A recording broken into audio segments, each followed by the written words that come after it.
Hello, today is Monday, April 21st. Welcome to episode 444 of Fault Lines, the National Security Institute's podcast that gets you quickly up to speed 3 times a week on the national security and foreign policy debate shaking up America.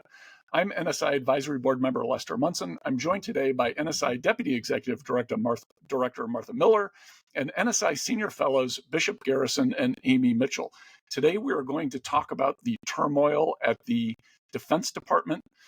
Secretary of Defense Pete Hegseth is under new scrutiny and criticism for a second issue with signal chats, this time with members of his family and his personal lawyer, appearing to share at least very sensitive information in a chat group.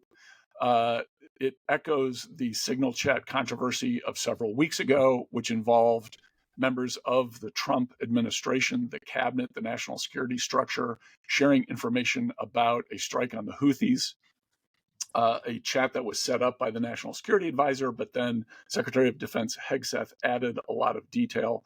So we're dealing with another signal chat issue. We're also dealing with departures at the senior level of a lot of staff people, including people very close to the secretary, his chief of staff, a senior public affairs person, others. There's a lot of turmoil right now in this, of course, very important job, very important to U.S. national security. There's a lot of things going on in the world. Negotiations between Russia and Ukraine, negotiations with Iran, a conflict in Gaza that doesn't seem like it will ever end. There are a number of issues that are going to be implicated here.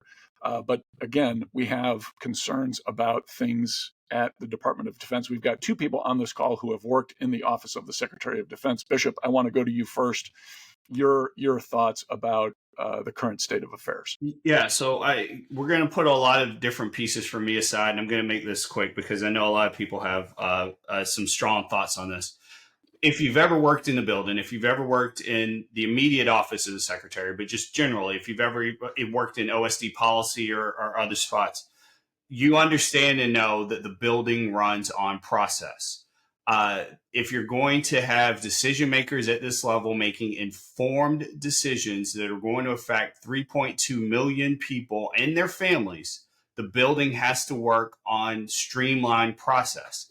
The people that run that process, that oversee that process, are the chiefs of staff in the immediate office. So you have the Deputy Secretary of Defense's chief of staff that runs a great deal of it, but you also have the Secretary's chief of staff, formerly the TSA, the special assistant, and you have their deputy.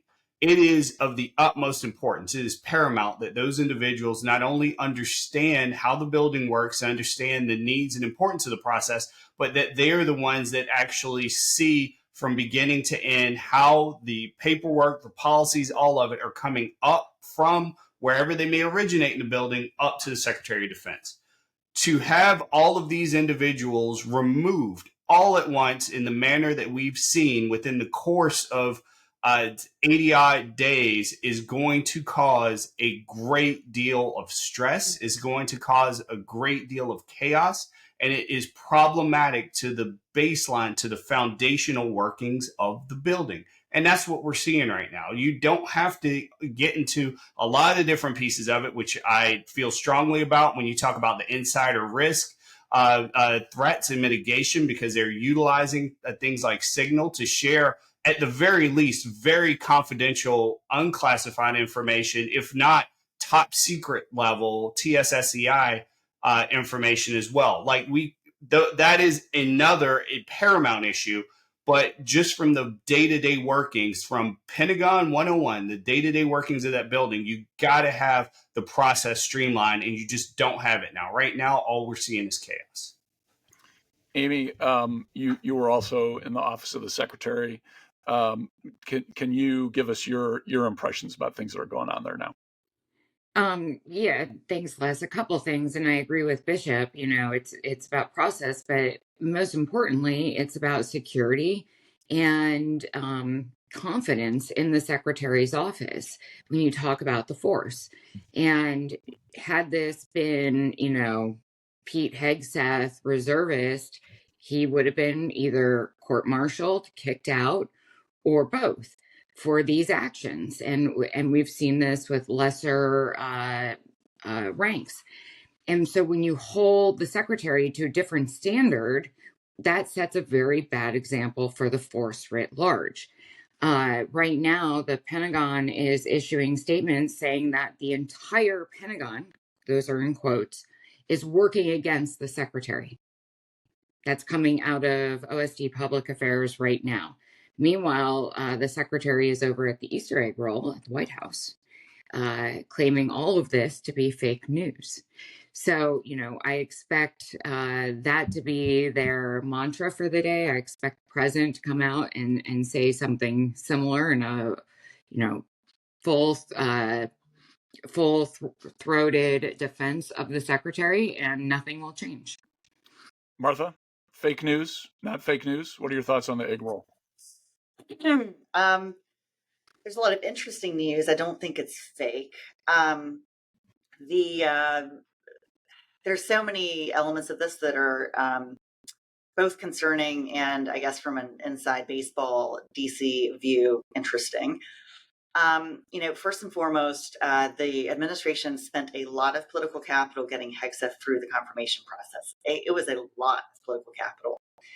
So, obviously there's a huge difference between accidentally adding someone to a signal chat versus creating a signal chat that involves your personal confidants who are not part of, or maybe part of the DoD structure, but are not on a need-to-know basis on certain pieces of information, and sharing that same information that, if it's not classified, is at least highly sensitive.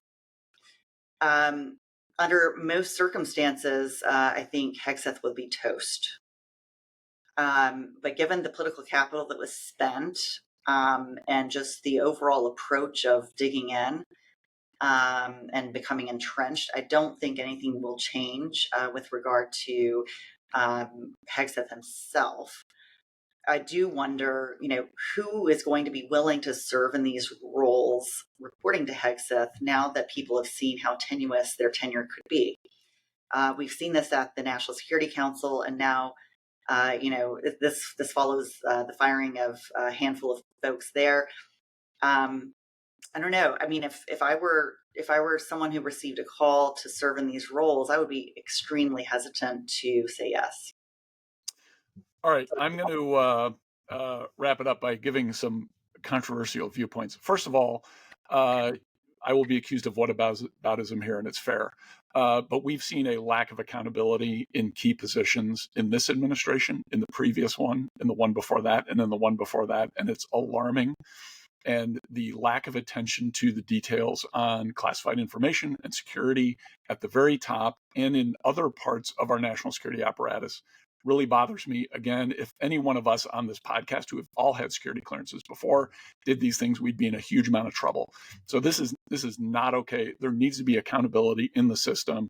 There needs to be accountability now. Frankly, I think the only place that can come from is from Congress, and probably the majority party in Congress, which is the Republicans, who I suspect are likely to start seeing that they're going to face trouble in elections next year because they're not doing their job in holding the executive branch's feet to the fire. The system is designed for the legislative to balance the executive. We need to see some oversight from Congress. And I'm also going to say it's a shame because, to my surprise, in the context of the Trump administration, I actually thought and still think Pete Hegseth has some talent and some ability to do some things for the president and for the country that are of value. And I think he's done I had low expectations because of his background and some of the stuff that was revealed during his nomination process, but he's well exceeded those in a lot of cases for me. And I think it's a real shame that this is happening. It appears he's got an issue here he really needs to deal with. But I think it's part of the problem here is good people who are serving in the administration are not well served by the lack of accountability. We need to have a better system. It behooves this administration to start taking this stuff seriously, have accountability, build in controls. If you need a way to communicate with senior people, and I'm not talking about this current this second signal chat issue, which seems different to me. But the original signal chat issue, if you need a way to have top national security officials talking to each other, find a way to do it that has security measures built in that we can rely on and that are concordant with all of the processes we're going through. As Bishop very well points out, you can't just make up the process at DoD. It's too big, it's too important, too many lives are on the line. Okay, that's a wrap. Thanks so much to Kelly Crowley, Taylor Lane, Claude Jennings, and the NSI staff for their help in producing today's special episode. Actually, just a regular episode. It's a Monday episode. Join us on Wednesday, April 23rd, for another episode of Fault Lines, the National Security Institute's podcast that gets you smart fast on the national security and foreign policy debate shaking up America. We are now on YouTube, so check out our channel for a video of today's episode. If you like what you heard or saw, please be sure to rate, review, and subscribe.